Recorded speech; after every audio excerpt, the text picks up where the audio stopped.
We're rolling. It's sneaking in. And as we always say, we do like a little bit of banter. We do like the banter during the intro. Oh. What is up, everybody? How we doing? How we feeling? Welcome back to another episode of the FinalVibe podcast. My name is Kevin Reap, alongside me, Andrew White. It's good to be here. Thank you, Kevin. Absolutely. And we, again, with the FinalVibe podcast, before we dive into today's interview, let's roll through what FinalVibe is. Essentially, Andrew and I's goal is to create and curate content that helps people achieve their personal legacy, whatever that is. And the podcast is a special way that we can do that because we get to interview and highlight special people who have their own goals and their own ideal legacies. And we get to interview them and ask them the hows and the whys behind their final vibe. And today is the start right now of this 6th episode to do that. And alongside us this evening is Gina McGinnis. Thank you guys Gina, for having welcome. me. Gina, the warmest welcome to you on the podcast. You can't see this right now if you're listening, but she has a huge smile on her face, and I know this is going to be an awesome episode. I'm stoked. Gina, welcome. Thank you guys. I'm excited to be here. First of all, how does it feel to be on a podcast? I mean, Kevin and I have only done 6, but how does it feel to be on your first? It is so cool. The studio is so cool. I wish you guys could see it. Oh, thank you. Yeah, it's it's like that out of body experience to know that people will listen to this. It is weird. I'm excited. I think sometimes it feels like there's a lot of pressure when it comes to being on a podcast because you always want to, you want to say things that sound astute, and you certainly don't want to be perceived as a fool because, podcasts are immortal, it seems. But hopefully we can let our hair down and have a good time. I'm excited. All right, Gina, let's get started. Tell the people listening who you are. My name is Gina McGinnis, and I am from a small town, Mexico, Missouri. Grew up there my entire life. I love to set goals and challenges. I love meeting challenges. So what are some specific things? So let's start here. I mean, what do you do for work? What pays the bills? What pays the bills? So I just started a new job 2 days ago, Which is exciting. which is very So exciting. tell us about your first job and this new one. First job ever. Sorry, no, like the job you were working and then... Okay. I was like, I was a paper route girl. Actually, that's a great question. If you were a paper route, were you really? Yes. We could dive into Okay, that. well, let's talk about that. Yeah. I helped my older brother, John, and I got all of the great houses and would have these awesome Christmas presents every year, knowing which houses were going to give the cash money in the card, have to go up to the door and greet them. And it was awesome. I loved being a paper girl. That was my very How first did you job. get around? Was it like the classic bicycle with the basket? Oh, yeah. Oh, really? Wow. And how old were you? 9. I was 9. And we would have to go every Saturday and pick up the hot off the press papers and roll them. Hands just ink stained, rubber band, put it in the plastic covering, toss it onto the porch. Man, that's so gritty. That's legit. It's like you grew up in a movie. That's pretty cool. It's I didn't very, know anybody that actually did that. It's very Played the video Newsboys. Yeah. Yeah. And my brother paid me because I wasn't officially on the payroll. So money laundering. I think all 9-year-olds that get paid under the table. Yeah. They have to, We have laws against that. You're right. So that was my very first job. But currently, the job I had before my most recent job, I worked for 7 years at Veterans United Realty as realty coordinator. So I got to pair home buyers and real estate agents and make sure everything went well for them and the loan officers to get to the closing table and close on a home, working with veterans. And I just took a new position as a production coach, working with first and second year loan officers, helping them work with agents and make that process special for the veterans. That is super cool. Tell us about Veterans United, because not everybody that listens to this will be from Columbia. Obviously, if you're from Columbia, you know that Veterans United is a huge part of the culture and they employ a ton of people. But if you're not living here, tell us a little bit about VU. Veterans United is the #1 VA lender. So they help amazing families who are active duty and veterans who have served before. And we help get them into homes. Awesome. You know what blows my mind, actually, and we can cut this if we want to, that there are that many opportunities to actually set up veterans with homes. You know what I mean? Because the company's huge and I'm always like, what do you guys do? And they're like, oh, well, we put veterans in homes. but you employ like 40 million people and there are like 47,000 locations in Colombia. And I guess I'm just blown away that it happens so much. Yeah, So it's nationwide. nationwide. Yeah.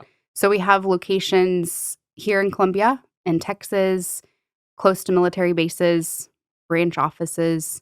So it started by two brothers here in Colombia and has expanded into one of the largest companies in Colombia. We pride ourselves on culture, so having a fun workplace, but also working really hard. And it's awesome. I've loved my time there, and I'm excited to take this new position on. I get to teach, so I'll get to teach and then do one-on-one coaching, small group coaching, helping people reach their goals, and being an encouragement along the way with a smiling face and a you can do attitude, which is kind of my approach to life. So I'm excited to use those talents and gifts in this new role. Gina, I've known you for 45 minutes, and It's true. you seem like an extremely positive and happy person, even as it pertains to just the 8 to 5 job that pays the bills.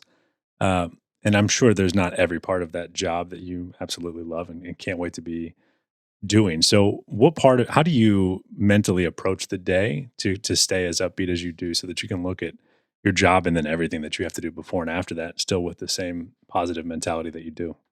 I love that question. Good question, Kevin. It was nice to meet you 45 minutes It ago. was so nice. I approach the day with a solid mindset. It's all about mindset. It's all about what you think about, how you think about it. What goes in comes out.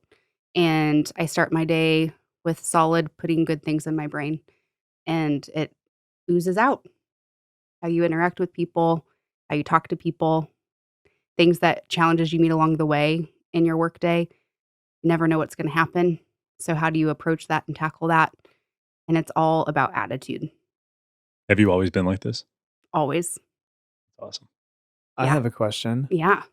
What do you think about people who don't have morning routines or don't do anything in the mornings to stimulate their brain or their body or just do anything to get themselves in a mindset of positivity or productivity? What about those people who are just kind of on autopilot? Do you think they're missing out on things? 100% missing out. Tell us about that.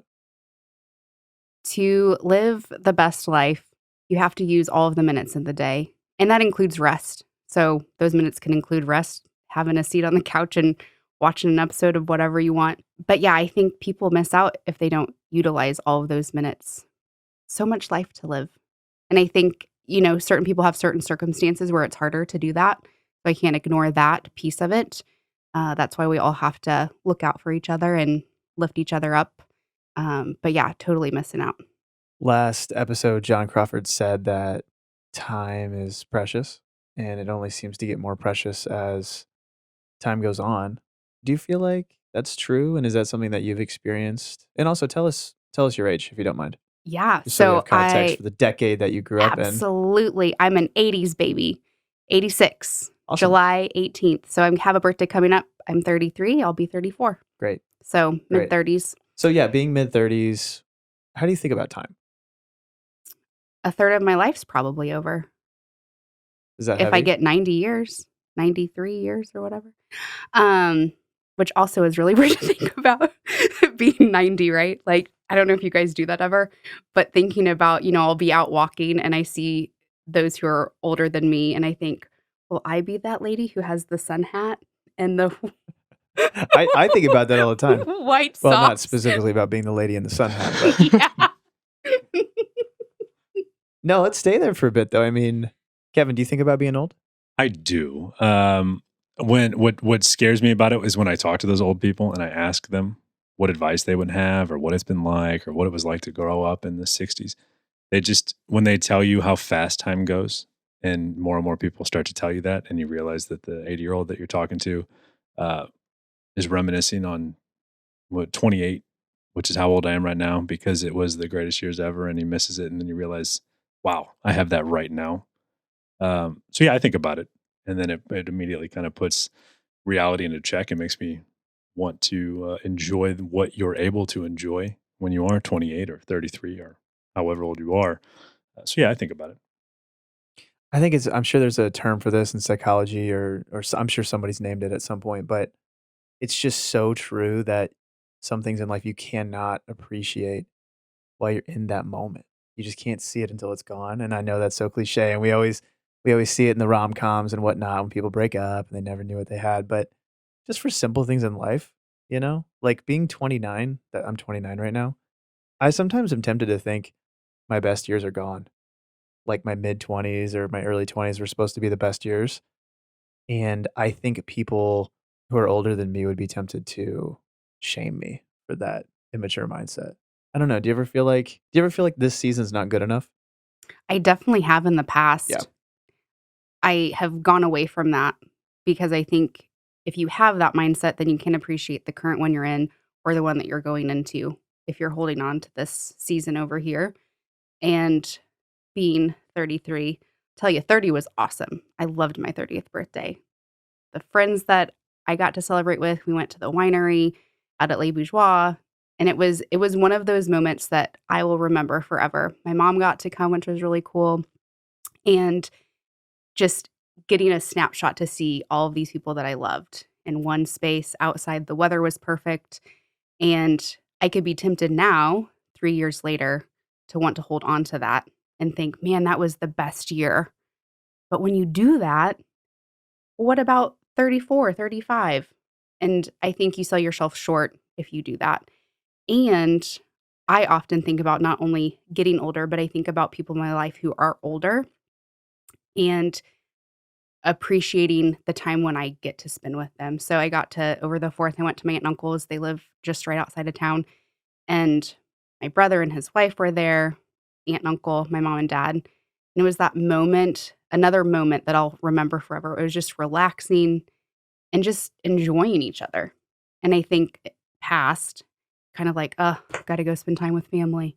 So I think you appreciate different things at different points in your life. And as you get older, you understand what to appreciate.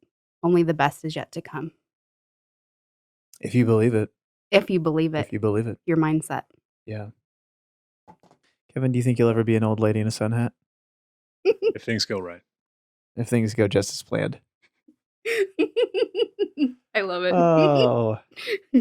I'm going to go out and buy you guys sun hats. Well, okay, so what I think is funny is when I go to the gym and I keep saying old people. I hope people don't get offended when I say that. What I mean is, Older than you. yeah, older than me, and I guess I do mean somewhat elderly.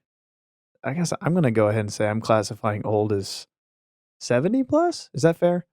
I think people that are 70 plus would even say that's fair. Okay. I just don't want to hurt anyone's feelings. So when I go to the gym and I see people who are in their 70s, they're not wearing Gymshark outfits, right? There's a guy I know, he wears the shortest shorts. I mean, you can see quite a bit, not too much, just enough. And he's wearing the sleeveless shirts, and he doesn't seem to really care. And I wonder if he was always that guy, or if there's something about being 70 that just ups your swagger level by 1,000. You know what I mean? Or like another one, dads who wear like short shorts to like Memorial Day weekend, and you're like, Dad, stop wearing the short shorts. It's like ridiculous. But he's like proud of it. Am I going to be that guy? Probably. Probably. I think a lot of Thoughts that, on though, legacy. I think that when you hit that like 70s, who cares anymore? You've done what you like. As I've gotten older over the last 10 years, I've started caring about what people think of me less because it truly doesn't matter. I used to worry about it 24/7. And by the time you're 70, they're probably just like, they worried about it in their 20s. They stopped worrying about it in their 30s, and now they're 70, and they're just like, these are going to be my shorts because they're comfortable and I like them. Love the shorts. Maybe his wife likes them or something. I'm sure his wife loves them. Probably. Show It's a no little bit of coincidence. leg. Yeah. A lot of bit of leg. A lot of bit of leg. Working out the quads. Yeah, quads every day. Yeah, he squats every week. Good for him. Yeah, good for him. Kevin, you brought up a good word. I want to ask Gina what she thinks about it. Gina, do you worry about anything? Well, how do you feel about worry? Worry. I think at certain moments in life, worry comes up. So thinking about applying for this new job, leaving something that I'd known, starting this new season, it can creep up. But I think it takes life out of your bones to worry. And so instead of putting that energy in that place of deficit, Let's put the energy in preparing for the interview, preparing for what this might look like, and then going to sleep and letting everything work how it's supposed to. I don't think a lot of people could do that. Boo to worry. I agree. Boo to worry. Um, Kevin, you've had anxiety in the past. Is it easier said than done to do a thing knowing that you did it your best and then just go to sleep and let everything take care of itself? It's getting easier. It's a practice, though. I think, like a lot of things, sometimes mental health and tackling some things like worry and anxiety, it is like anything else, and that practice does help. And trying to come up with other things that you can do to keep your mind off of it and figure out how you can still function and do things like go to sleep on a normal time and wake up refreshed and able to tackle whatever it is that you got to tackle. That's helped me a lot, is just kind of taking away, getting 1% better every week over the course of a couple years is kind of what helped me. I love that. That is good. Something I'm thinking about in regards to worry or anxiety, it's always about our thoughts in our head.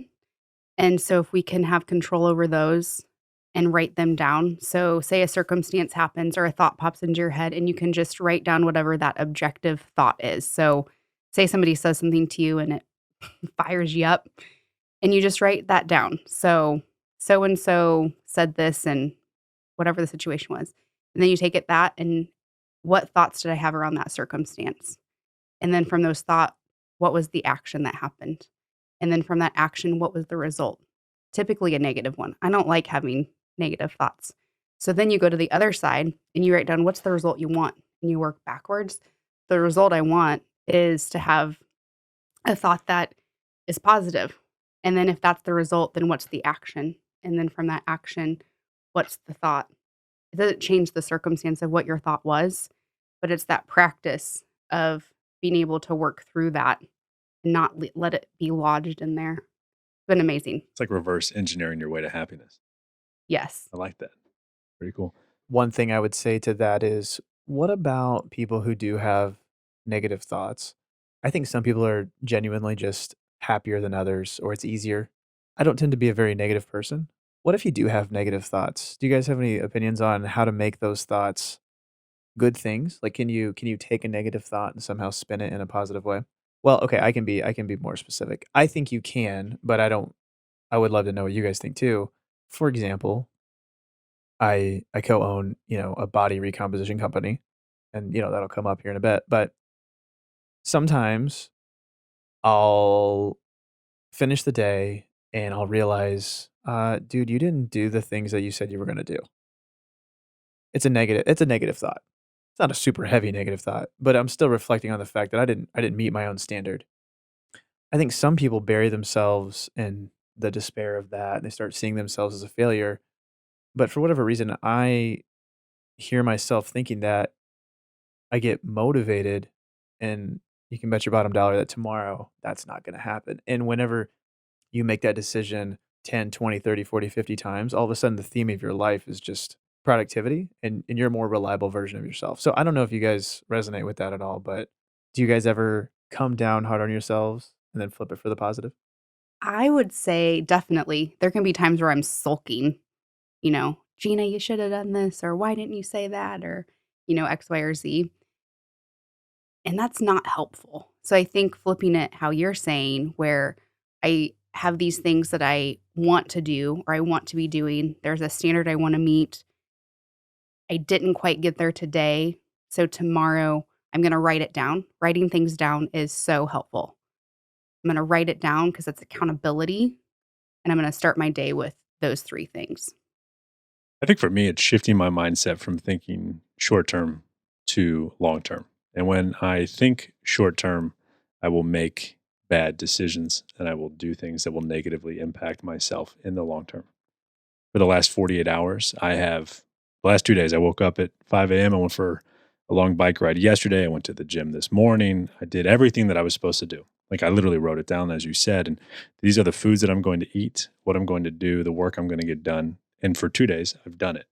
And I'm in a groove right now and I feel great. But I'm in my mind, I'm implementing FinalVibe and thinking, long term. And when I think back on those kind of deep, dark moments in your life when you're like, man, I was putting away a lot of booze for a few months back in college and junior year, or whatever it was, whatever the thing was that you were just like, that was a tough time. It was because you weren't really thinking, how is this going to impact me in 6 months and 5 years, and the people around me as well in 6 months and 5 years, whatever it is. So I have always made myself, or at least tried to the best of my ability, think about Kevin Reap in 2021 and what decisions do I need to make today to make that a better time.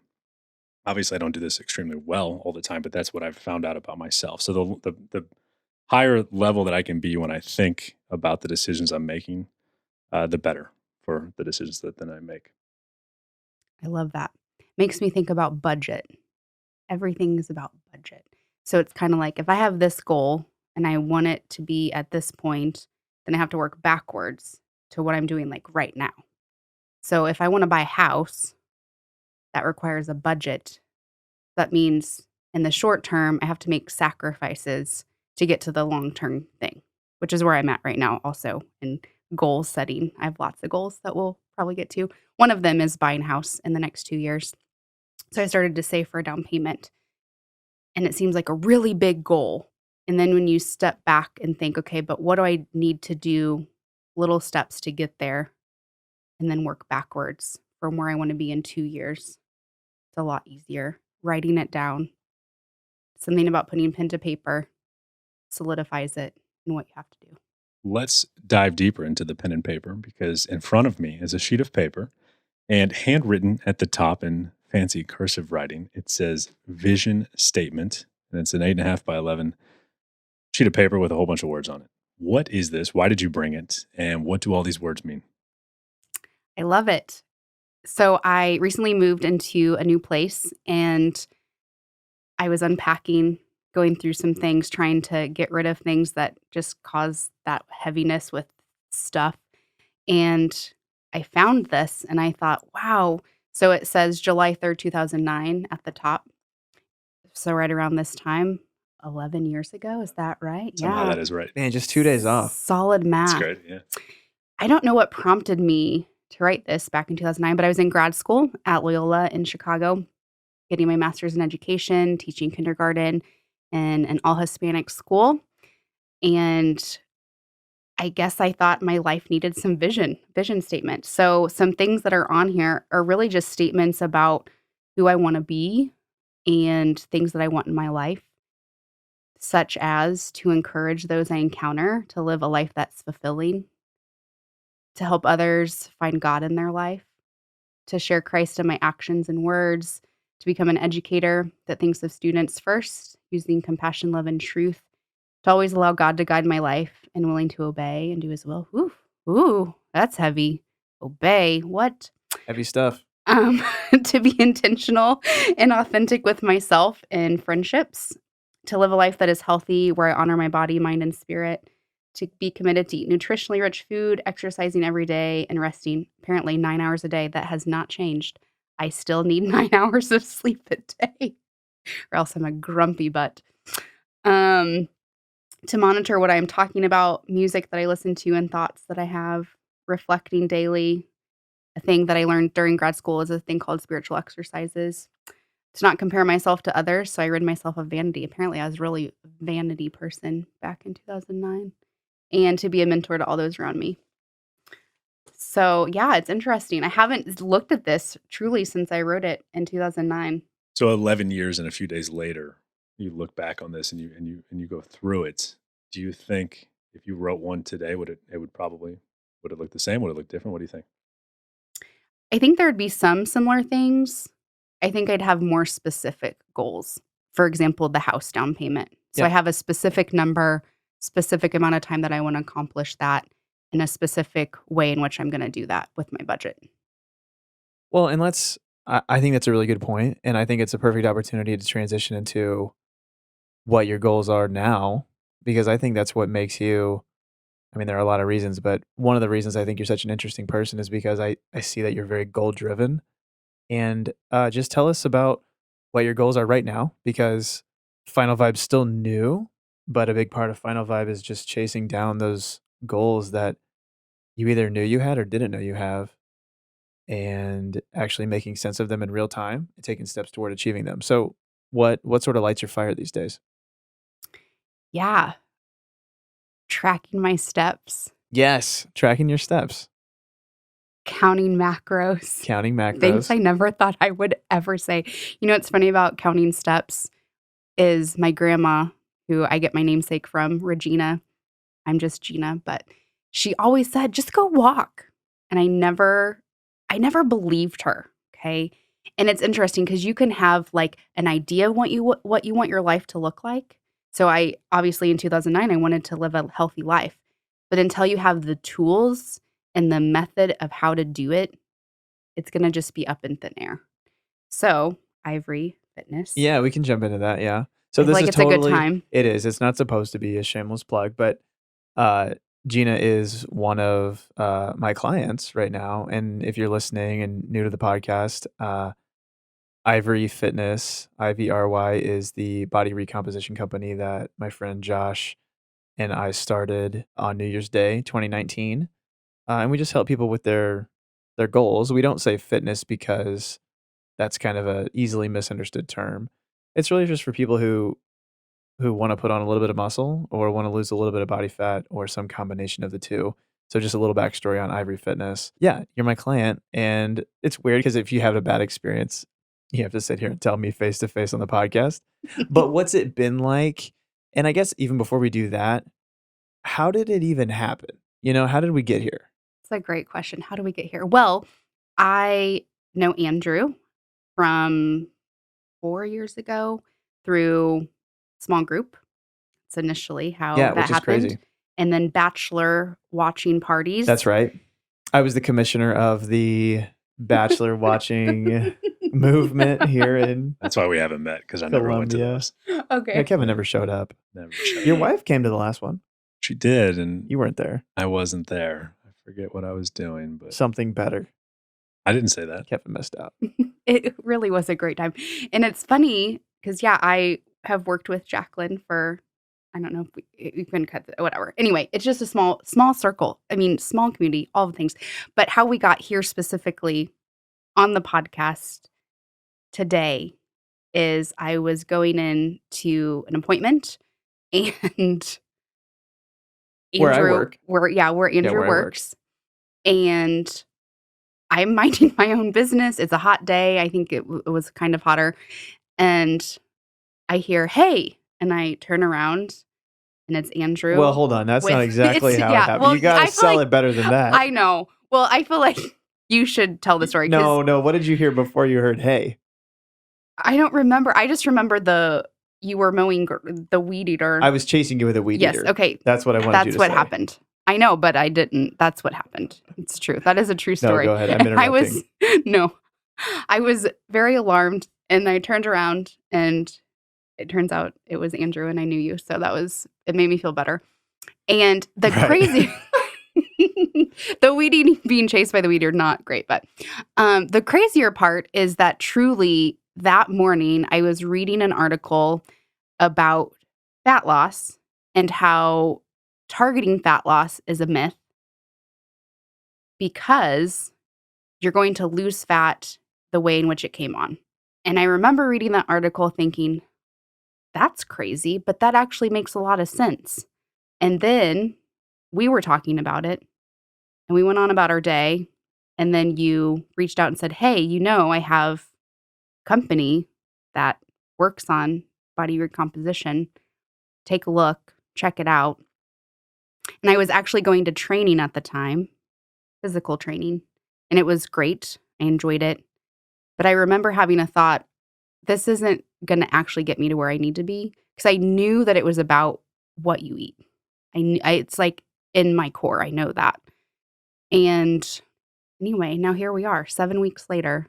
Yeah. Well, It feels, you agreed. and I agreed. Yes. Well, and I want to put this in there. I said to you, because I truly hate pushing my business on people. I'm really not about that. But if it can be helpful, then I want to say something. And I told you, I was like, hey, I think we could work together and like chase your goal down if you're open to it. And I hope I wasn't pushy and I hope you didn't feel pressured or anything like that. but I was excited at the idea, and you thought about it and you agreed. And my goal is crazy. Your goal is exciting. Are you willing to share your goal with our listeners? Yeah, I am. Cool. So yeah, when we had that conversation via text, I said, have a really big goal. And here it is. And it's 100 pounds of fat loss. And it's nice to be able to use the word fat loss and not have a feeling about it, because that's just what it is. And that is the goal. And it's nice when you can just get really honest about your goals. It takes all the weight off your mind and body, but off your mind of this like hamster wheel of like, I know that this is where I want to be, but I don't really know how to get there. And so when you have a plan and it works, I really do feel like I'm living in a dream right now. Like every day that I wake up, I'm like, oh my gosh, this is the life I get to live. Like, thank you, Jesus. Like I get to work towards the goal of being healthy, to move my body and live a better life within good boundaries that we're meant to live in with food and moving our bodies, and it's working. That's the cool part. So, That's the most fun part. yeah. I do want to ask you, we've had so many good conversations via text because that's a part of the coaching process or whatever, is that we can be text pals. And one of my favorite things so far is that you always text me when you have like a light bulb moment about specifically ways that we'll call it the fitness industry or the food industry or what social media has told us is true about food and how it relates to the way you look.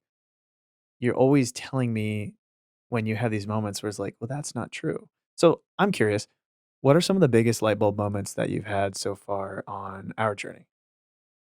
Biggest light bulb moments, I can eat Cookie Crisp because it fits in my macros. I've missed Cookie Crisp so much. I can have ice cream. You can't have ice cream. That's amazing to me. I think I had this such extreme mindset before that it was all or nothing. I was only going to eat things that were green and or things that were fried. And now it's you can have some of each of those things, but then you can also get a lot of your calories from things that are actually really yummy and have great protein or carbs. Oh, by the way, carbs are okay. What? You Carbs. heard it here, people. Maybe heard it here first. Yes. Because not a lot of people know that. So Gina, just to clarify, carbs aren't going to kill you? Carbs are not going to kill you. Carbs aren't going to kill you unless you have a medical condition. To the extent that carbs will kill you and your doctor told you that, they're not going to kill you. Those are some of the biggest light bulb moments. I think just the biggest one is misinformation. There's so much misinformation, and if you don't know, if you're not aware, you will buy into things and it will actually make your life more miserable. Totally. Yeah. Do you have any examples? I think such a good question. I know what you're saying because part of the reason Josh and I did the whole business was because we thought the toxicity of how fitness and nutrition was being portrayed on a large scale was just ridiculous. And it's like I never set out to be a personal trainer, really. Like I really didn't. But exactly what you're saying, there's so many lies out there that we felt like we had to debunk as many as we could so that people could live at least in truth. You know what I mean? If you don't want to pay attention to the rules and how it all works, you don't have to, but at least know the truth, you know? So like what are some things that you believed that turned out not to be true? My whole life was a lie. Kevin, I want to hear your intake too, your input too, because you have a good story too. I would say the biggest one is the word healthy and how that's such a coined phrase, healthy, healthy, healthy. What does that even mean? What does that even mean?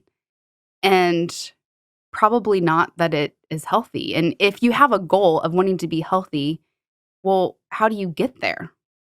And so the question that I now have in my brain, because it's been taught and it makes so much sense, is does it fit your goal? If it fits your goal, then great. If it doesn't, then don't do it. It's that easy. sounds so easy, but it really is that easy. Now, does it take some forethought and time to do the strategy? Yes, but it works. My whole life I've been trying to unlock that, and I never got there until now. Yeah.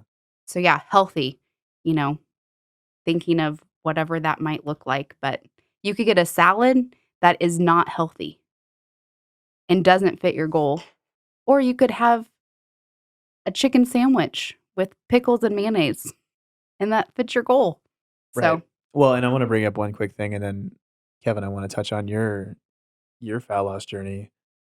You actually inspired me to write a post the other day about how we sometimes label certain restaurants as healthy and other restaurants as unhealthy, and we just sort of assume that if you eat at the healthy restaurants, you will become slim and trim and all the things you've ever wanted to be. And if you eat at these other restaurants, then you can't achieve your goal and you'll gain weight or whatever negative connotation you have with it. Example being, why does Panera always come up? Has there This been is- an episode when we haven't talked about Panera? I don't know if there has been. I don't think so yet. We've mentioned Panera in almost every podcast. I love it. And you even mentioned that the mac and was- cheese is amazing. The mac and cheese, you got to get it. So good. You Well, gotta- and I made fun of them in the first mention, so they can never be a sponsor. We So at this bossed point, it. it's just Dang it. Let's just Botched blow them it. up. Let's just blow them up. No, Anti-Panera. Panera has its perks. No, it doesn't. So Panera is one of those restaurants that we often say, like, you know, I'm trying to lose weight. Like, let's go eat somewhere healthy for lunch. Let's go to Panera. But you could. It just depends on what you get at Panera. You know, it's not like everything on the menu at Panera is guaranteed to bring you miraculous fat loss results. At the same token, if you went to McDonald's, you could get a calorie controlled meal and still be moving toward your fat loss goal more so than the person who's sort of blindly eating at Panera thinking they're good to go in air quotes. So, yeah, big air quotes. So that's been something that's been eye opening to you. Super eye opening. And it's so nice to know that you don't have to live life in this stringent, I think is the word, where like it's not fun. You can have fun with food. What? You can have fun with food. Yeah. Well, and let's tell people too, your initial goal was to lose 100 pounds, which is a serious goal. I mean, that will be life changing. I mean, I hope you don't mind me saying this, but you won't look the same. I won't. Like, you will not look the same. And there will probably be times when people say, "Oh my gosh, Gina, like, I like didn't recognize you." And they'll hopefully this isn't uncomfortable for me to say, but they won't know what to say because they won't want to say like, "Oh my goodness, like you've lost so much weight." That's a sensitive thing to say. But I think knowing you, you'll just kind of be glowing, thinking, "No, you don't recognize me because I'm actually a new version of myself." And that's exciting. So where are you at in your progress? Like, what progress have you made so far? Yeah. So a little bit before you had been working out, but within the last 7 weeks, it's 22 pounds of fat loss. So 25 total. So 25% of the way there. How many runs have you gone on? 0. That was the other thing. Biggest light bulb moment. I thought I had to run. I Yeah. did. I had this idea that cardio, that's it. Cardio was something you had to do. And so I thought running, it's really funny with the pandemic. I signed up for all of these 5Ks to try to help myself. All of them are All canceled. Joke's on me. The joke's on all of us, really. All of us. And so weightlifting is where it's at, and I actually enjoy it. And so it's awesome. For some people, maybe running is their thing, and that's great if Totally. that is something that they enjoy and it's mentally relaxing for them, whoever you are. Okay. It's for some people. It's for right? some people.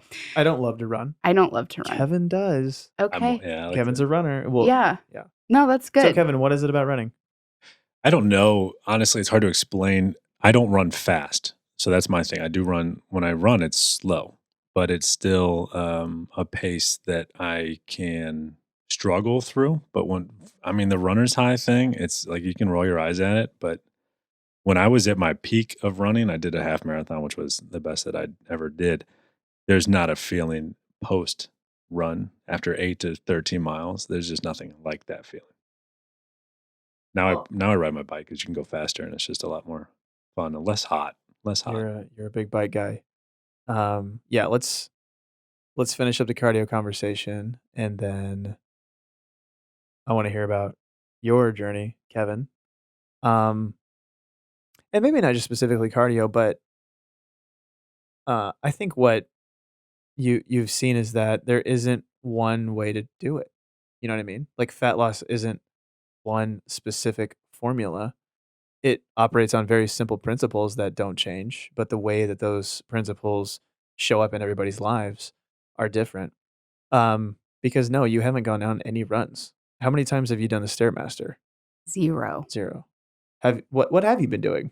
Because people are like, okay, what's the Yeah, catch? wait a Like, what are you doing? What are you selling? It's a fat burner. No. No, it's totally not. It's totally not a fat burner.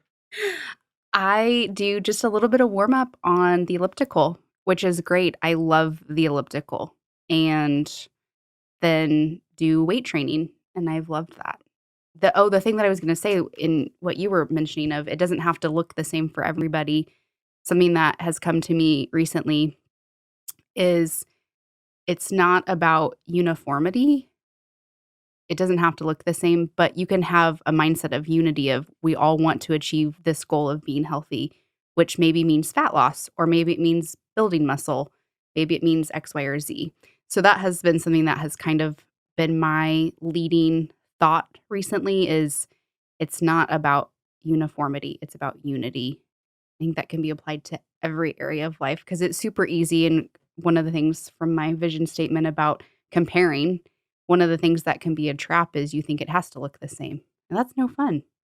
You know, you're Andrew. It needs to look what it is for you and needs to look like for what it is for you. So, Well, and for when it comes to clients across the board, nobody's doing the same thing. Like your plan is not the same as my plan or anyone else's plan. And like you said, whenever we all assume that we have to be doing the exact same thing, we've already set ourselves up to fail in a big way. I do want to be clear though that you've been walking a lot and you love your walks. I love walking. It has been the most therapeutic. At the end of the day, however many steps I still need to get to hit my goal, just going out. And it's been so cool because Jesus has met me every walk with the most beautiful sunrise or sunsets, animals. I mean, just like truly, I'm like, it's just cool because you do receive rewards for being disciplined. And that has been the sweetest thing. So, yes, I've loved my walks. Kevin, you've got an exciting fat loss journey. Would you be willing to chime in about that? Sure. Yes. It's which you said 2009. That was when mine started, which is 11 years ago. So it's further away than it seems. But for me, it was Christmas morning, 2009. I was a senior in high school, and everybody was telling me how incredible college in 20s was going to be, and it was just going to be the greatest time of your life. It's coming up right around the corner. I decided that I did not want to be overweight during this journey. So on Christmas morning, I woke up, and a week before everybody started on New Year's resolutions, I thought I would get a head start. And on Christmas morning, I said that I was going to get in the best shape that I'd ever been in. I was 250 pounds on Christmas morning in 2009. After 18 years of probably just like your average kid that just eats a lot of Little Debbie snacks and love to go out to eat. And my parents just like to order pizza. And it was never like a problem. It was just like gaining a few pounds every year for 18 years. You were just being a kid, really. I was just being a Yeah, kid. you're just eating. Yeah, my parents now, they say like maybe they should have cut back a little bit on the amount of cosmic brownies I was putting down, but I love cosmic brownies. so good. They're so amazing. good. I have not had one in 11 years. I don't think I can go back. They're It's drug too dangerous. It would There's be. some vices just Yes, it's too strong. So anyway, I woke up on Christmas morning 2009 and said, this is it. I'm done. And I'm going to shock the world. And that was my motivation. And I'm not kidding that every Monday through Friday from Christmas until the day I started at Mizzou, I woke up at 5 o'clock in the morning and I went to the YMCA and I did 45 minutes on the elliptical. And my school started at 7:20 in the morning. And I never once worked out after school. And the point of it was not so much to say that I woke up early and I did it. It was more for myself, because if I can do that, I can do anything. So for 8 months, I did that continuously. I did Weight Watchers and I did the elliptical, and I started lifting weights at the end, started running at the end of that. But I lost about 70 pounds. And I started first day of school at Mizzou. I was about 175, 180 pounds. The last few years, this makes me sound like I'm the pinnacle of health. People that do not know me or only listening to me are probably wondering if I have a 6-pack or an 8-pack. But the last few could be years, 12. Some people have 12. did they really? Yeah, Wow. they're a real thing. Yep. Well, you You should talk though. cut that out. Let's say 12. Just kidding. So over the last few years, things have kind of shifted with some of the health stuff that I've been dealing with, but I have been slowly but surely getting back on track. And the beautiful thing about what I did, even though it was 11 years ago, knowing that I did that, and like you can never take it away. So I think about that all the time, whether it relates to weight loss or food or something totally different. When you force yourself to get out of bed every day early, or just do something you don't want to do every day for a long period of time, and you see success, it sticks with you forever. And that moment was extremely difficult, that multiple month process, but it's the greatest thing that I've ever done for myself. And it has truly made me the most confident that I've ever been in my life years and years later. And I'm excited for you, because you are at the point where, for me, the hardest part, and the funny thing about Panera, I worked at Panera for every I St. always Louis forget Bread that Co. you worked there. the whole like before and after this process. So I was eating the Cinnamon Crunch bagels and smushing down bread bowls with some soup in the middle.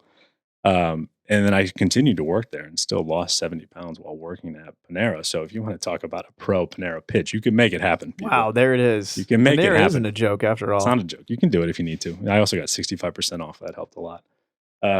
Incentive. And the employees perk. Yeah, the employee perks. I don't remember where I was going with that. So at that point, it was like regular price. It's about what you would expect it to cost. Yeah. It's kind of crazy, the prices. You talked about that in episode 3. Did we really? Yeah, we always make a dig at the price. Yeah. So funny. Well, that's exciting. It is. Well, so yeah, I remember what I was going to get to is, for me, the hardest part was that first 20 pounds. And it was fast, but it was still difficult for me to actually see progress. But I remember the very first person who said, "Are you losing weight?" And it was Mr. Anders, and he was a business teacher at my high school. And he just said, "Are you losing weight?" after a class. And I was like, "Yeah, I am." And it changed my life. Like, it was like, this is nuts. Like, this is working. So then, by working at a place like Panera, I got to see regulars all the time, like week in and week out. So it was like the first 25 pounds were difficult, but after that, it was like, I was just motivated by the people that were just saying, like, this is amazing what you're doing. Keep going, keep going. And it just led to more and more success for me, because it was like, this is awesome. People were rallying behind me. And I didn't get that until you kind of put in that work a little bit to get to a point where you can see a difference. But once you did, the rest was not easy, but fun. I love that. I love the behind the scenes. Yeah. Anything behind the scenes, I love that. Yeah. Well, because it's not always glamorous, you know what I mean? It's not always pretty. Yeah. Stanley, my food scale, not glamorous, but I love him. That's right. That's good that you got a name for it. It's interesting because there are the entire industry really is the fitness industry and the nutrition industry is trying to find that cheat code. And the people who I've met who have done this as well, who say that it works. For me, it was Weight Watchers, because Weight Watchers, you still can do ice cream and whatever you want to do.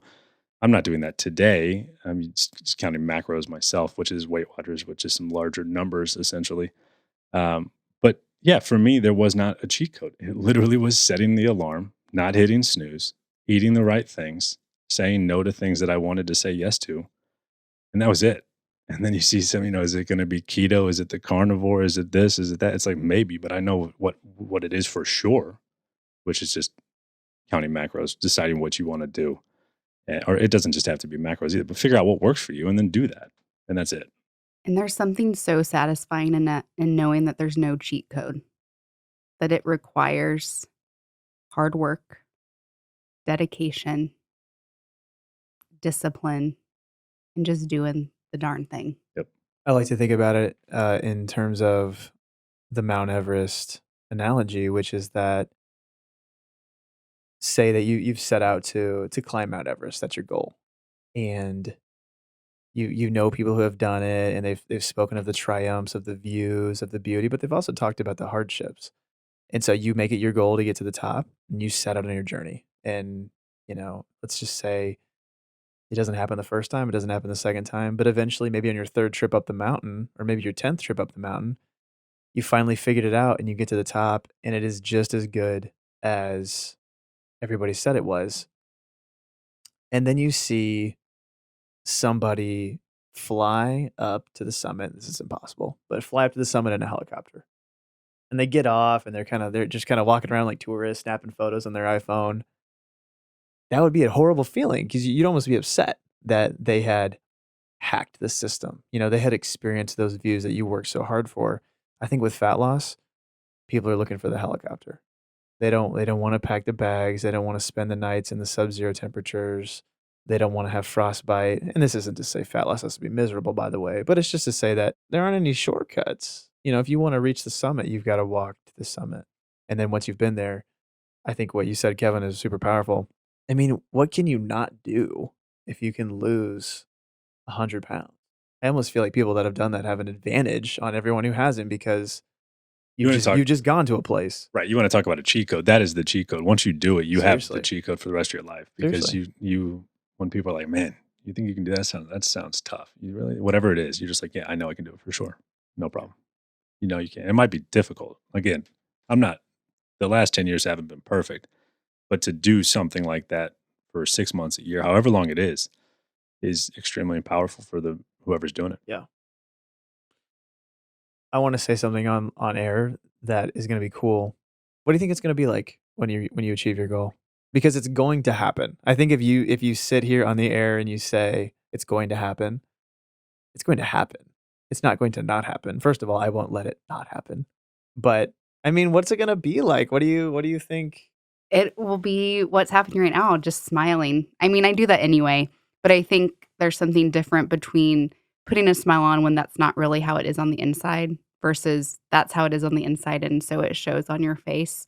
And it really has. I know it's been 7 weeks, which is not in the grand scheme of time that long, but just my mindset has changed so much. How I approach myself has been the biggest thing of, oh my gosh, I really like myself, and how you interact with other people, that changes. Um, so yeah, I think what will that moment be like? I think I'll be so proud of myself to be able to say, wow, I had a goal. Here's the strategy. Here was the hard work. And now it's accomplished. And then it'll be another goal, and it's not that you chase all these goals, but it's after you're able to do that and work through that challenge, like you were saying, Kevin, what else is there that you can do? You can do so much. And that's really my brand. I've been thinking about this whole idea of brand, FinalVibe, right? Legacy, and how we all have our own personal brand. So I've been kind of mulling that over. And mine is, I love a good challenge. I love being able to work through that grit and surprising myself. Holy moly, I did that, you know? Or a few examples when I went to grad school and I taught full time and had never taught and didn't know that there was a test that I had to take to be able to do those things, and I did it.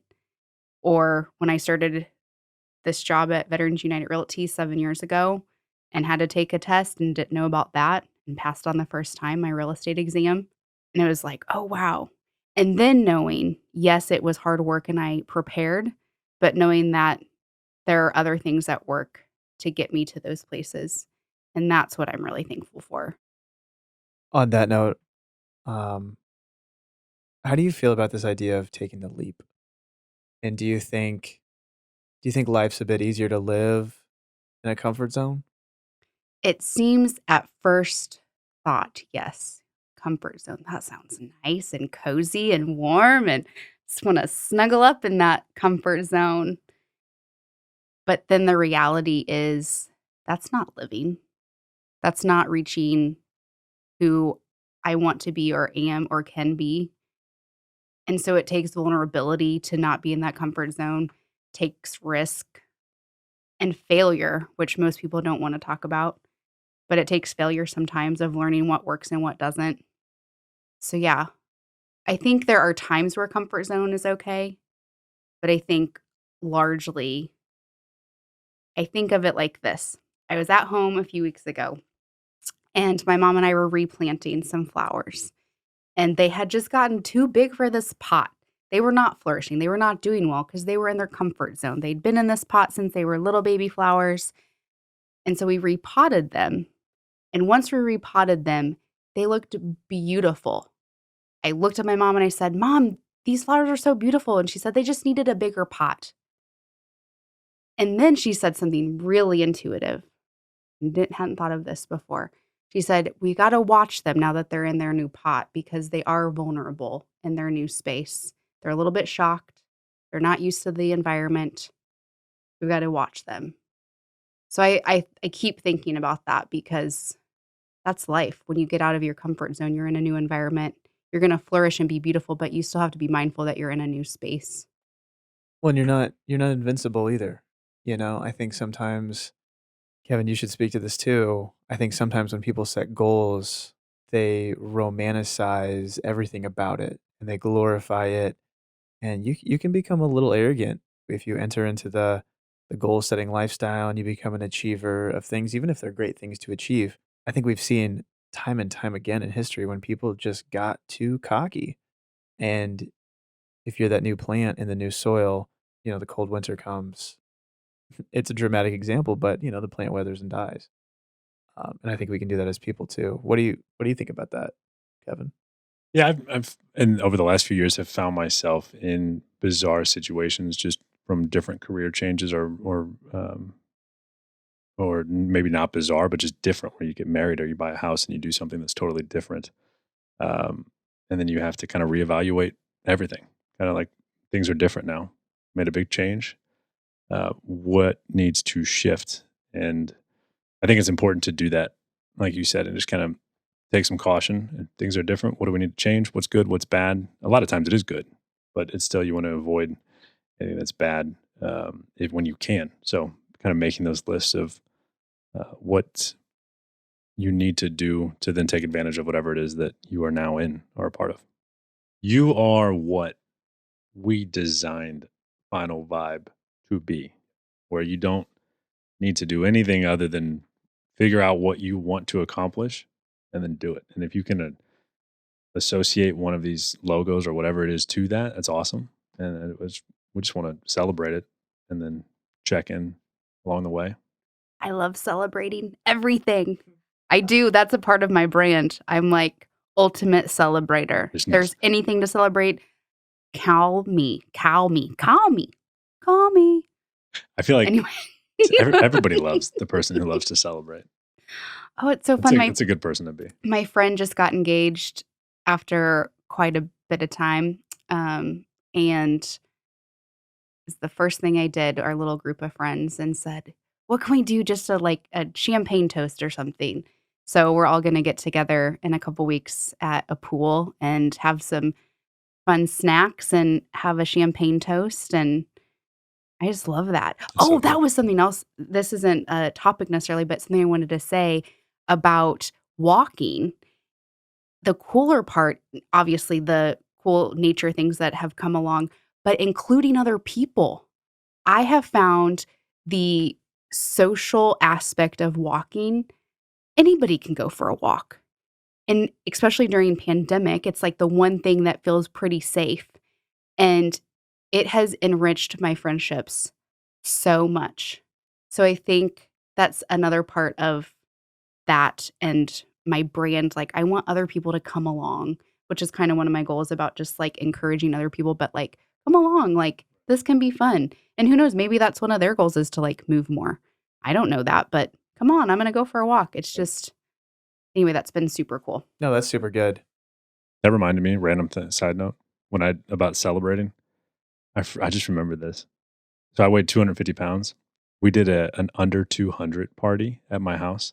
I stood on the Wii Fit. You ever see the Wii Fit? Mm-hmm. Yeah. It popped up and said 199 pounds. And all my family, they brought their favorite Weight Watchers friendly dessert, and we had a big party. I weighed 199 pounds. I That's so love awesome. It's kind of that. fun. Yeah, I just remember that. That was like that was really cool. And I think that's so important about celebrating, because I think it's easy to like put your nose to the grindstone and just keep going after it. But even on the 7-week journey, knowing that there's a deloading week, which I'm currently on, which has been really cool. Gina is deloading right now, everyone. Yeah. Deloading weeks or something else. Those are great weeks. Man, and knowing that like, okay, I can like let my hair down a little bit and have 2 slices of pizza or whatever fits in my. I initially was going to have a whole pizza, and then I realized I couldn't have all of that dough because it was just too much. But I don't know where I was going with that other than celebrate along the way. And Well, it's the only way to be able to sustain. It's the sustainable way of meeting a goal. right, and it has to be phasic. I think it's crazy how much fat loss principles translate to just goals in general. We're not going to lose 100 pounds in 100 days. I mean, I came up with that coal miner analogy that I sent you that one day, I and love that. well, it's yeah. I mean, I've remembered it. It stuck with me. it's kind of a cool analogy, and I'll post it sometime soon. I hesitate to paraphrase it because I'll probably mess it up. When it comes to a goal, usually, unless it is time sensitive, um, you don't get bonus points for doing it in at a lightning pace. And especially when you think about fat loss, we're not going to do it all in one blow. We're going to lose 20 pounds, and then we're going to hang out at that 20-pound weight loss and rest and eat more for a while, and then come and do it in another phase. And I think one powerful thing about goals, if your goal is to become the owner, let's say Gary Vaynerchuk, the owner of the Jets, the New York Jets, you want to own the Jets. You can't just write that on a napkin and then do it. You have to break that into a million micro steps. And then one day you'll be able to look back and say, oh, yeah, one day I decided I wanted to own the Jets. And now I do. But it wasn't because you wrote own the Jets on a napkin. It's because you were able to break that goal down into phases, into simple steps to make it happen. You know what I mean? I think people aren't doing that. I didn't do that for a long time. They nailed it. That's perfect. You got to make it simple. Tangible goals. Little by little. Little by little. Gina, how do you want to be remembered? That I lived an intentional life and brought others along. I think that's pretty much it. Say more. More. I see what you did there. I couldn't help it.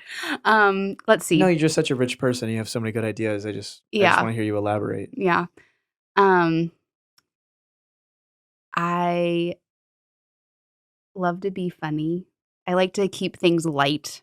So I would like to be remembered for that. Caring for other people well, being compassionate, encouraging others, being able to put my oxygen mask on first to be able to help other people is super important. I'm going to be remembered for that. And I think, like helping people break barriers that they have in their life and think that that's where they're going to be forever. And that's just not true. So I want to be that person that helps other people do that. I want to coach somebody through fat loss, even if it's just one person. I think it's all for naught if I go through all of this, I reach that goal. When I reach that goal of 100 pounds of fat loss and I don't help somebody else, I think that's a waste. This is a part of that for sure, this podcast and all of that, getting out onto for people to hear. So I want to be remembered for that. I mean, that's really great. Say more if you want to, but I'm like, there's so much. There's a lot, but those are like the top things. I just think it's exciting because I think you can say whatever you want to say, and then it becomes a goal. And then, just like we've said this whole podcast, you work backward from it. Mm-hmm. Yeah. So those are the things that I want to be remembered for. Loving and caring for my community. Gosh, things that last. That's what I want to be remembered for, right? And not a lot lasts. Faith, for sure. That's something that lasts. Yeah. Not glory for myself, that's for sure. Why not? Why not live life all for yourself? Gosh, it's an empty life. It's empty. man, it's like we're blessed with having however many years on the earth, and it's selfish. It's kind of like that kid have the cookie jar. Did you guys ever do that in like pre-K? Who stole the cookie from the cookie jar? It's that kid that takes like 5 cookies instead of letting everybody else have a cookie, you know? I think it's selfish. I think people don't get to experience the best of who I am if I just keep it all. I don't know. I totally agree. I just love hearing people say it, you know? I don't think we confront that question enough because a lot of people will wind up saying things that it'll be interesting to see what the greatest theme is when Yeah. people when we ask people that, you know? Right. Yeah. Like, The what have final you 5 noticed so books someday. far? We call it the legacy question. The legacy question. Intentional, I think, is a theme. I hear selfless come up a lot, you know? Selfless, yeah. People it's weird, people don't wanna be about themselves when you're being interviewed. Like, no one says that. But it seems like there's a disconnect sometimes between what we say and what we actually do. Boom. I think Mic drop. You can't drop the mic I because it's know. on a stand, but I guess if you you could you take it, I have to unscrew the microphone, then drop it. I think, gosh, that's so good because I think there's a difference between being selfless and knowing who you are and gifts you've been given and using those. There's a difference between that and being like, oh no, like, does that make sense? Yeah, I think so. I mean, feel free to elaborate for Yeah. everyone So, listening. because what you were saying of, like people want to be, selfless, I think absolutely. But the other piece of that, like the other extreme is it's still pride. It's still being selfish, but it's masked by, oh no, I'm not that good at that. Instead of being like, no, like I've been gifted a singer. So I'm going to use that gift, which is selfless because they know that they have that talent or gift and they're using it. I don't know what just thoughts in my head. No, I Anyway, totally get what you're saying. yeah. Final vibe. Final vibe. Legacy. It's interesting to think about. I really, truly, until listening to episode 3 of Final Vibe, hadn't put those words to my life. Legacy. Final vibe. I love it. I love to hear that. It's awesome. It's awesome to know. It does feel good. It does feel good, yeah. Well, and what's funny is when we were thinking about names, Kevin pitched me Final Vibe, and I told him, I don't know what I said exactly, but I was basically like, it's okay. And it doesn't, I don't know, Which it doesn't do it for me. when I came up with it, I was like, this is the best name in the world. Yeah. And he was like, maybe. And I was like, I don't no, know. this is please. I was like, I don't know. But then what's crazy is that the brand kind of gave birth to itself, you know?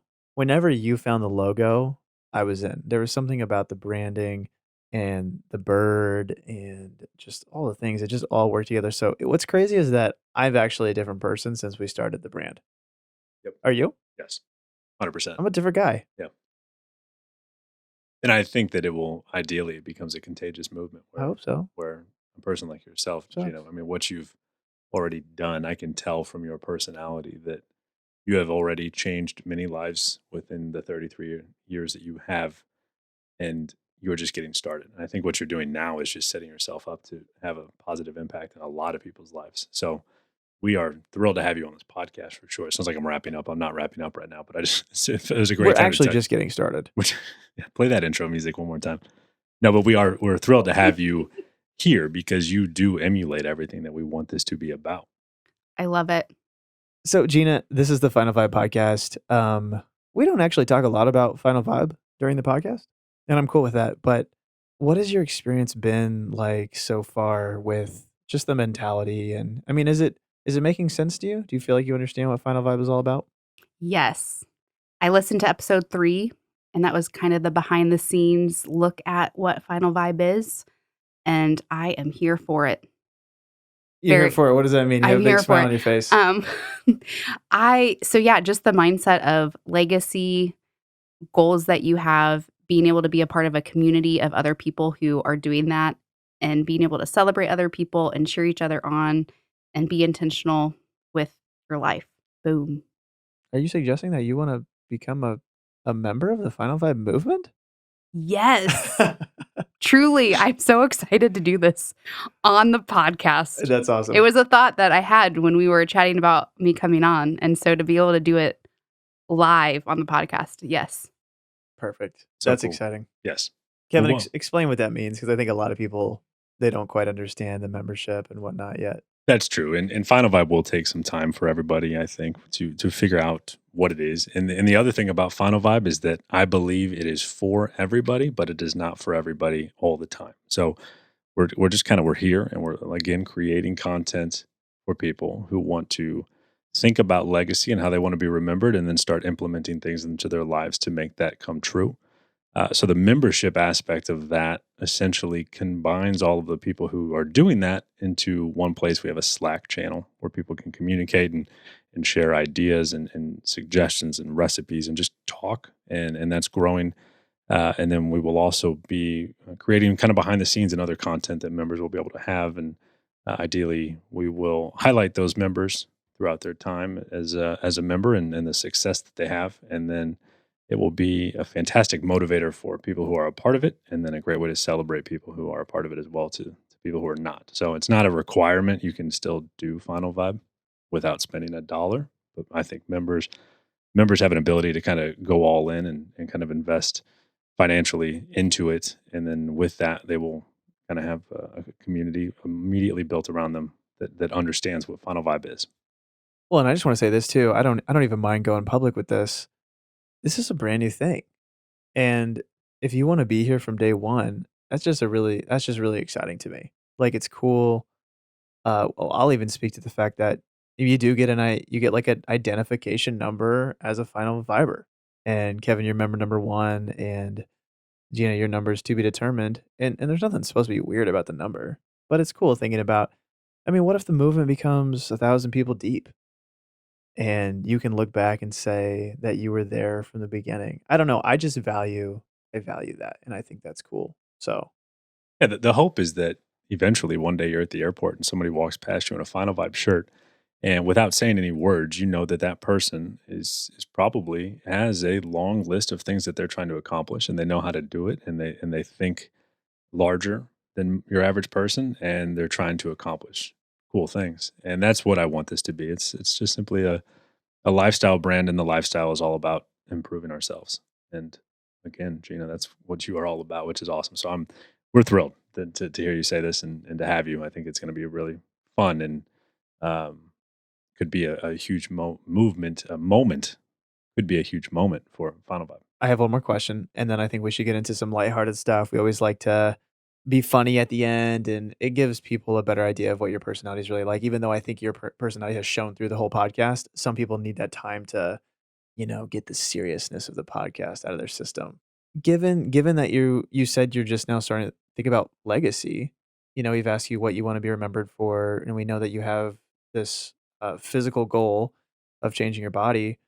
Um, what are some other goals? Just some simple things, because what I love about you is you said, I just like to do ordinary things extraordinarily. So what are some ordinary things that you hope to do?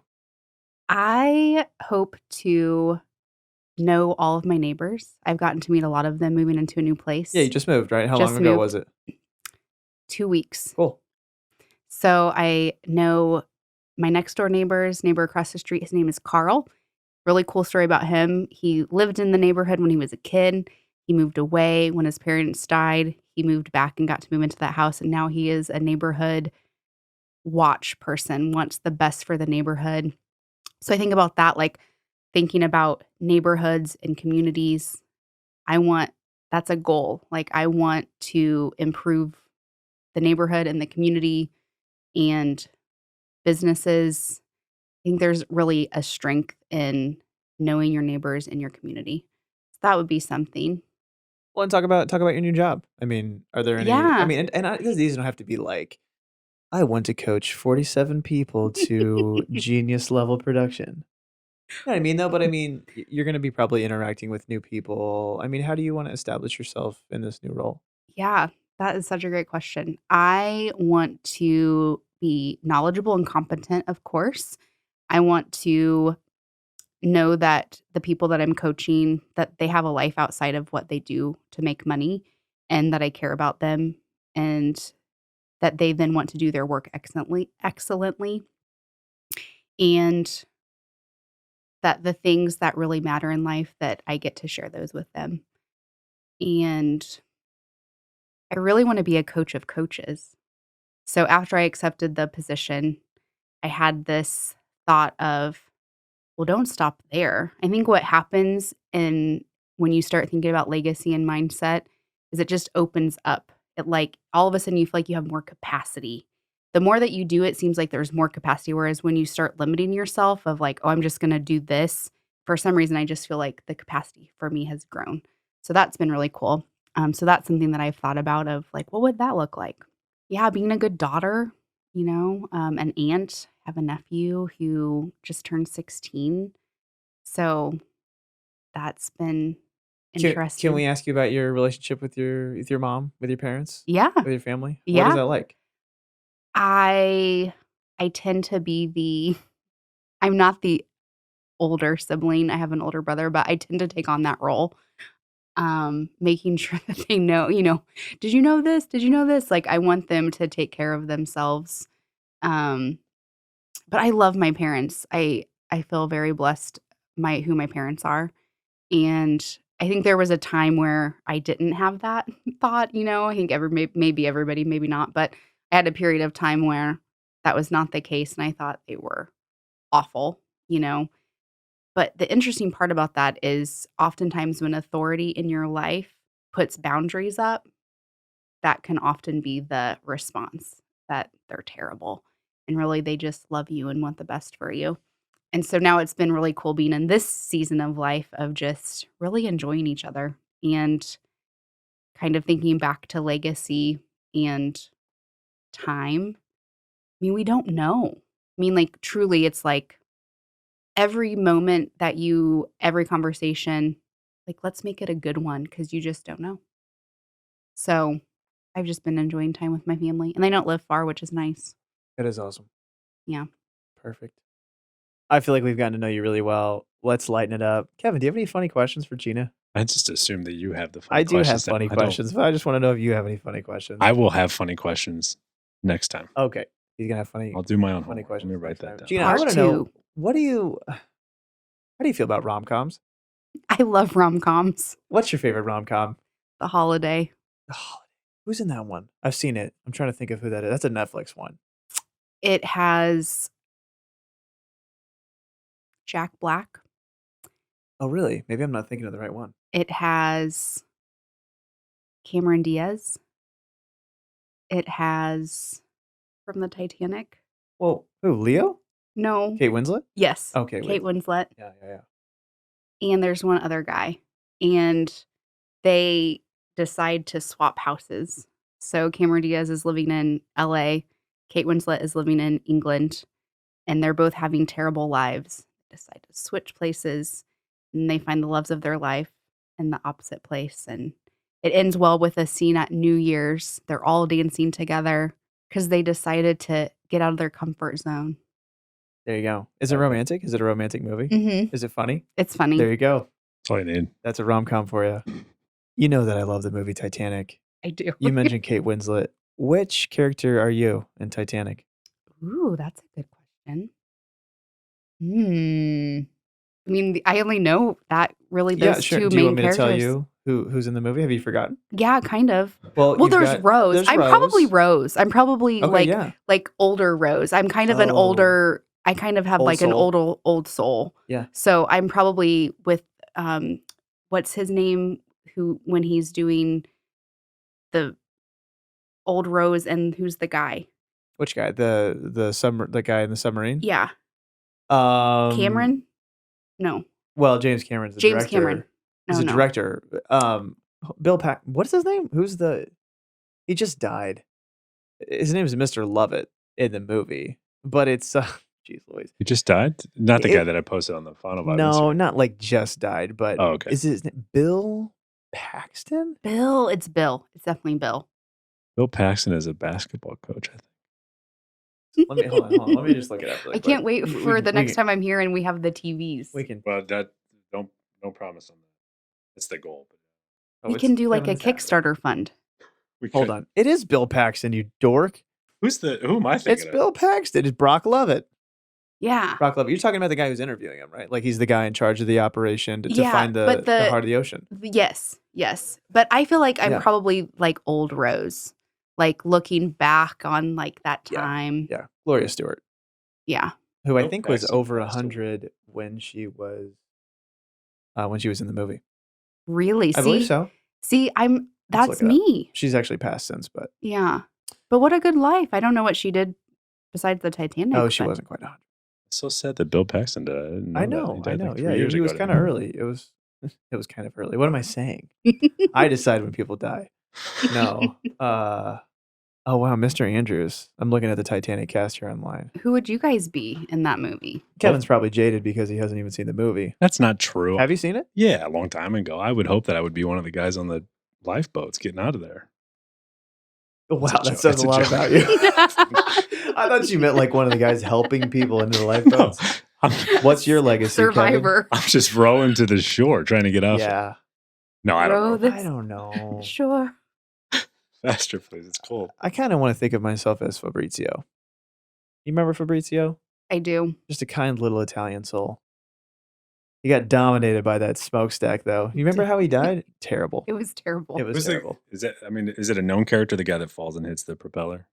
No, he's just a random guy. Random guy. Okay. Yeah. Brutal, though. I would be anybody but that guy. Who do you think that guy is in pop culture right now?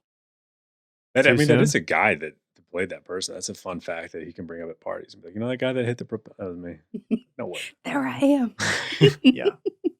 Shot that 19 times before I just always, there's a thing that I saw, which who knows if it's real or not, but when they were filming the last scene where they're in the ice cold water, it's only like 3 feet deep. Oh, yeah. And so it's like, Leo's standing up and right. I just always find that so funny. I always watch that movie and think it's amazing that they filmed it. I know a lot of the boat shots are fake. They don't look fake, especially for 1998 when it came out. Yeah. It's like filmed in a bathtub and it's like amazing.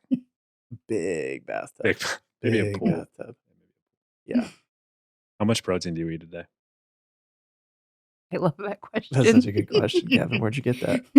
At least 100.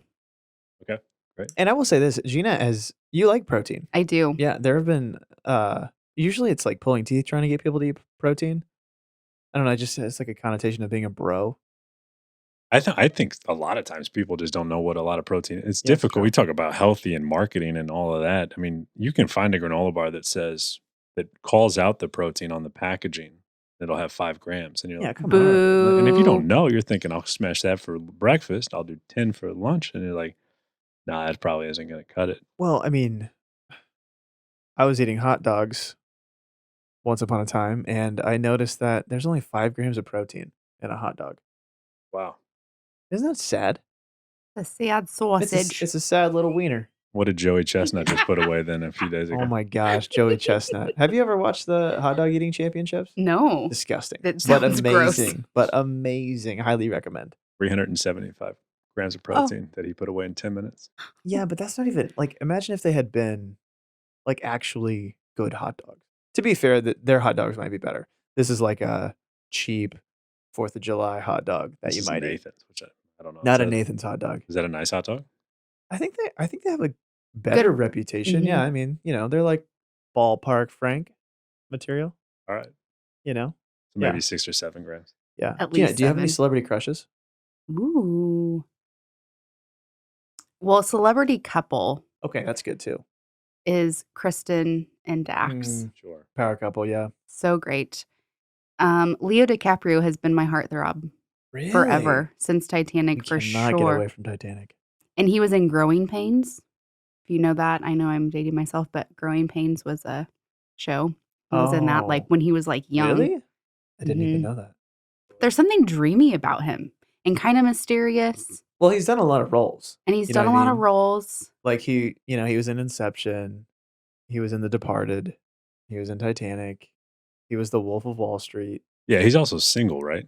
So he emulates what the Hollywood star is because Tom Cruise is kind of strange now. So I think Leo is like, I'll just step up and be that guy that is Mr. Hollywood. He's doing a pretty good job at it. Leo, my number is just kidding. 555 5555. What's your least favorite Disney movie? Least favorite Disney movie. Cats? Is that a Disney movie? Gosh, I hope not. Is it? The new one? I don't know. Oh, do you have a hot take on the new one? Did you see it? Mm-mm. Did you see it, Kevin? No. It sounds terrible. There's not a person in the world that would even recommend watching the first half of it. Okay, well, I went. You saw it? I saw it. I saw it in theaters. Oh my gosh. Here's the deal, though. Let me explain. You're gonna feel like a bad person whenever you hear why I saw it. Oh no. So, I was home for the holidays. My mom and I and Alexa, we like to go to a movie over the holidays, and Cats had come out like December or whatever, and there really weren't a lot of good options. My grandma Mert, who has actually recently passed, eat it. Yeah, you feel bad about that now? Okay, my grandma Mert, her favorite song was "Memory" from Cats, and it's a beautiful song. It really is. To be fair, it's probably the best thing about Cats. I played it for her at a recital when I was a kid on the piano and dedicated that song to her. So that song has a special place for me, but I don't want to pretend that's why we went to see it. It was pretty much the best option at the time. We went to see it. I thought it was terrible. It was terrible. I'm okay going on record saying that. That's a beautiful story. I feel fell terrible asleep, for making fun of Cats, but that I didn't know that it had any beautiful music in it. What was the song What's a called? shame too is I'll stop talking because you guys haven't seen it, but the CGI or whatever was amazing. I mean, like the people look like cats, but it's such a waste. Yeah, it's weird. It's terrible. It's a strange thing. It's the whole terrible. part of It's terrible. What's for breakfast tomorrow? Tomorrow, it's going to be a smoothie with a hit of protein, some berries and bananas, almond milk. Sometimes I like to throw in some flaxseed. Oh, when you're feeling spicy. Spicy. It's going to be What's delicious. the best part about flaxseed? Nutritionally speaking. This is a quiz. Fiber. Absolutely. Love fiber. Fiber is the secret sauce. Can be. It can also kill you. It can also be. This is hitting close to home for Kevin. Oh no. It's not true. That's No, not true. it's actually me. I'm the one who came out in like the first episode that I had horrible gas. Did I tell you that? No. I mean, it's not worth repeating, but I naturally eat it. I naturally used to eat a very high fiber diet, and the gas was insane. I was hurting people. Yeah, it can be the secret sauce to add it, and it can be the secret sauce to remove it, depending on. Yeah, that's right. That's exactly right. Manipulating your fiber intelligently is the secret sauce. I like that. I think. Maybe that's what we should ask: is how much fiber do you eat a day? Yeah, that's right. Well, how much fiber do you eat a day, Gina? I try to hit 30 grams. And that's good because the daily recommended allowance for women is 28 grams. Can't hurt to have a few more. Probably not. Can't hurt. Not that. Can't hurt. When it comes to foods that are just fun to eat, what do you like? I love pizza. Pizza's so good. It's its own food group. Best pizza in Columbia, Missouri. What is it? Pizza Tree. Okay. 100%. Oh, Yeah. Kevin loves that. Yeah. And when I was listening to episode 3, I was literally like texting like, oh my gosh, it is Pizza Tree. And oh my gosh, mall walking. Everything. I was like, no, this or this anyway. But yeah, Pizza Tree all the way. A little relatable maybe. But yeah, Pizza Tree doesn't get any better. Let's go top 3. What's next after Pizza Tree? Nourish. Well, for pizza, sorry. Oh, for pizza.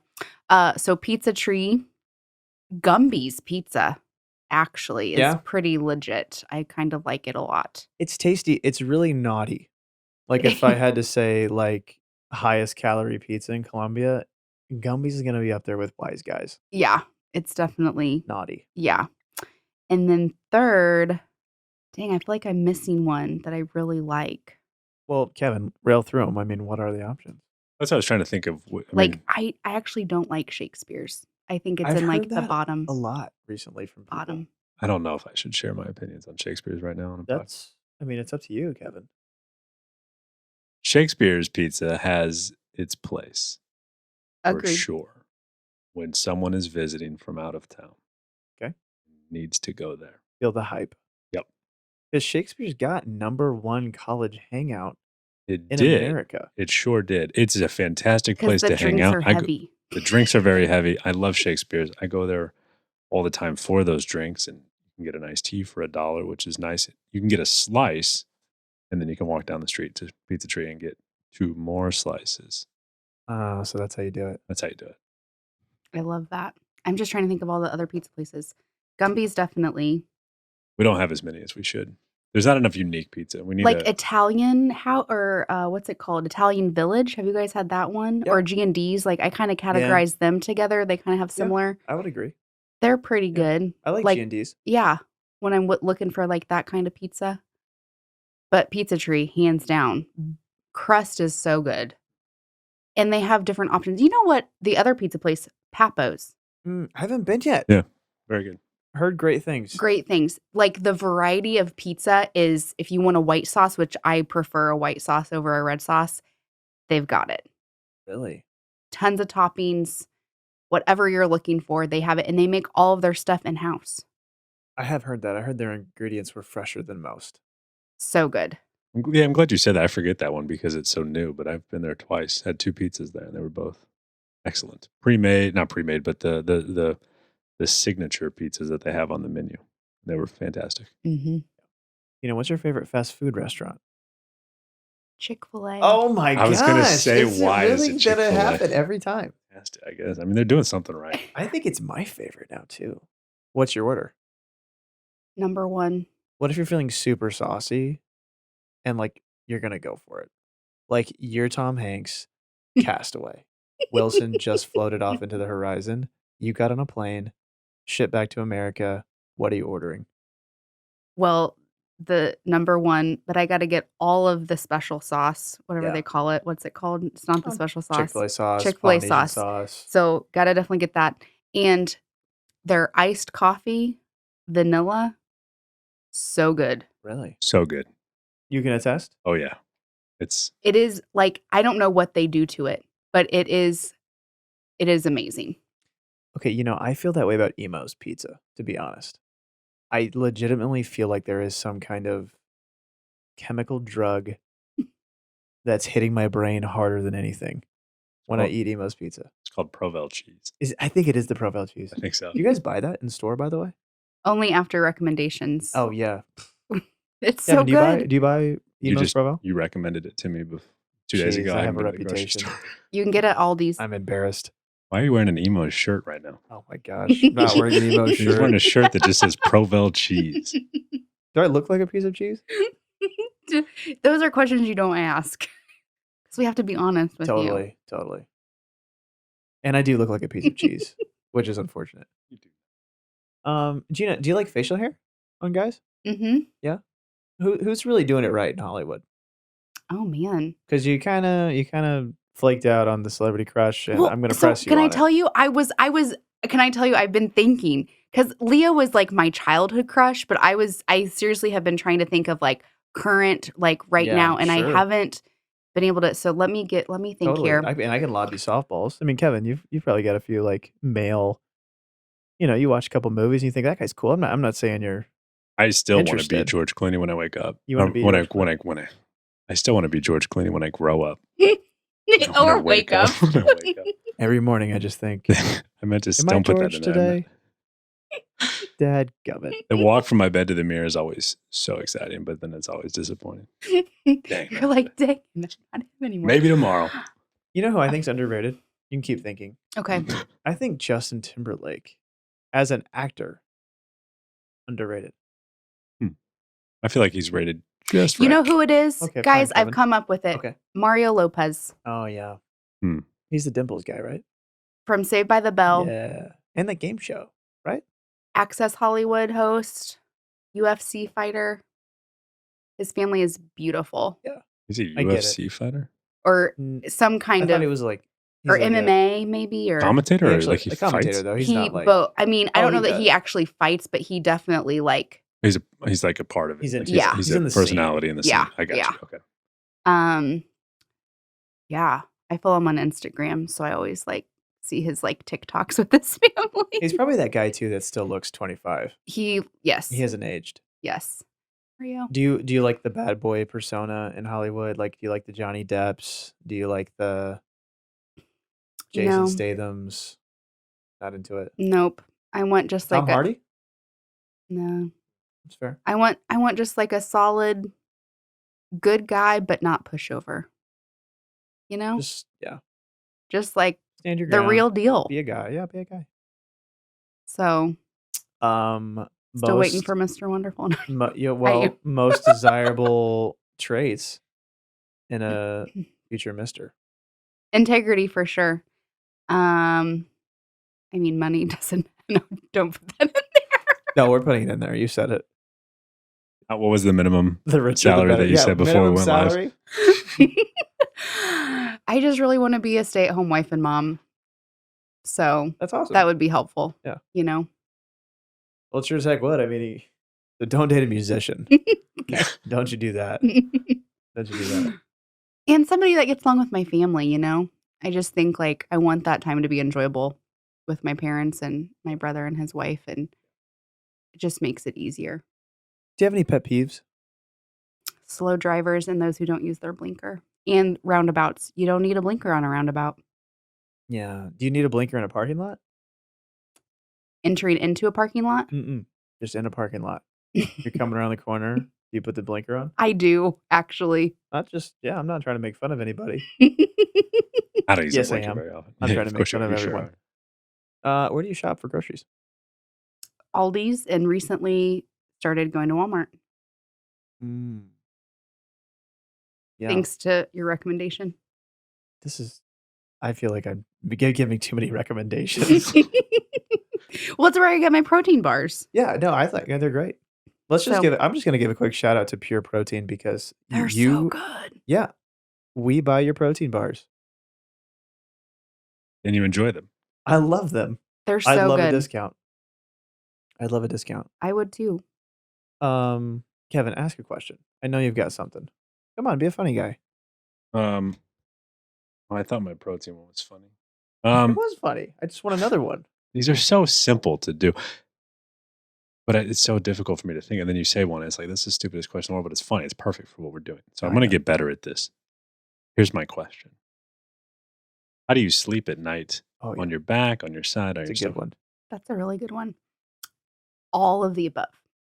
Start on the back, move to my right side, and land on the tummy. And that's where I wake up. Yeah. Did you crack your back? You back cracker?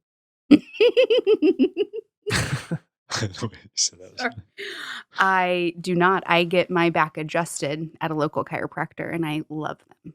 Where do you go? Achieve Balance Chiropractic. Well, mine's better. Just kidding. Kevin, where do you go? Tiger Family. Yeah, I know because right. You tipped me off, and now I go there too. There's my recommendation. I guess. I don't know. I haven't been in a while. Yeah. Tiger Family Chiropractic. Yeah. You have such a good voice for. You guys have such good voices for this. He does. A lot of it is the microphones. No, it's not. Kevin has a good voice. He always has. He sounds like a radio broadcaster 24/7. True. It's so good. I don't think I have a good voice for this, but you can tell us apart, which is what matters. I think together it works that's what well. I'm saying. Boom. I have value. I'm bringing some to the table. No one ever. No, of course you do. Yes. I'm bringing some to the table. You bring more than I. This is all I bring. It's just a voice. If the words were better, we would be unstoppable. I want a couple more just absolute bangers of questions. Okay. All right. I didn't know what you were going for. I can. Absolute bangers. And then we'll let you go. But I'm having fun. So Yeah, I hesitate to cut it off. I'm still here. Send help. No. I know everyone listening is wear a yellow shirt in the next episode if you need help. Yes. Sorry, I didn't mean to mess up your question. No, it's totally fine. If you are wearing a yellow shirt, send help. Do you sunburn easily? I do. Interestingly, even though it doesn't stay long and then I have a nice olive complexion, it's because I have Cherokee Indian. Ooh. So it's red tinted. So I burn. And I'm also Irish and Scottish and German. So how do you feel about Halloween? I don't like Halloween. It was an Irish thing. Is it really? Totally. Well, All Hallows Eve is November 1st. But Halloween in the commercial sense, I don't like it. I know I'm probably in No, it's okay. Yeah. No. Let's talk about Halloween. Yeah. Weird. Weird holiday. Right? Aren't all holidays from the corporate side weird though? Like when I you don't really break down the Easters and the Halloweens and like what we actually do, they're all pretty. uh from the commercial side? Yeah. Yeah, I think commercially they all get a little funky. It's strange what happens to a Target and a Yeah. Walmart when you walk through 90 days before Valentine's Yeah. Day or Halloween and you're Oh, Valentine's Cupid Day. butts everywhere. like, How do you feel about Valentine's Day? I love it. I love giving gifts. And I feel like it's a holiday that most people can participate in, even though it's targeted at couples, right? I, being single, can give gifts to my parents or to my nephew and just be like, it's just an extra day that I want you to know I care about you. I love That's it. cool. And chocolate, duh. Chocolate is amazing. Do you like dark chocolate or white chocolate? Or milk chocolate? I like milk chocolate with caramel. wow. Mm-hmm. Have you ever been to Disneyland? I have. What's the best thing about Disneyland? Where all your dreams can come true. It's actually like their logo, you know. I remember Is when it I really? went, yeah, it is. When I was there, I did 2 summers in San Diego through Summer Project, which is a part of Crusade crew. And we got to go there for a trip and it's their logo. And I remember walking in and being like, I'm so excited. All of my dreams are going to come true. And I was being so annoying. All of my friends were like, stop it, Gina. Oh.